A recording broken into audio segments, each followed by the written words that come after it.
Sóknarslagur FH og Hauka stóð svo sannarlega undir væntingum. Haukar voru með nauma fórustu lengst af, en FH sneri á þá í lokin og unnu með flautu marki.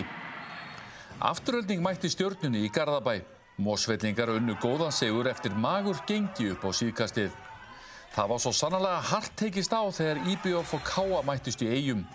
Spennan var alls ráðandi allt til enda, en það voru ungu guttarnir í Eyjaliðinu sem tryggðu sigurinn.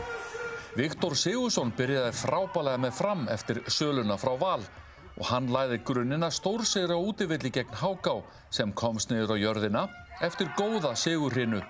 Valsmenn virtust vera góður leið með að kjöldraga botnlið ÍR. Þeir máttu að lokum þakka fyrir einsmark sigur og geta andað léttar. Þór og Selfoss mættust í mikilvægum leik á Akureyri. Eftir dapur gengi þá fóru norðanmenn með sigur á hólmi. Annar sigurliðsins staðreynd, en Selfyssingar eru komnir í næstneðsta sætið. Já, það var svo sannarlega hart tekist á og ekki allt eftir bókinni.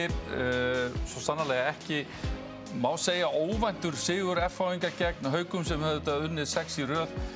Afturhaldning gerði góða fyrir Garðabæinn og stórsigur Framara og allt á suðupunkti í Vestmannaeyjum.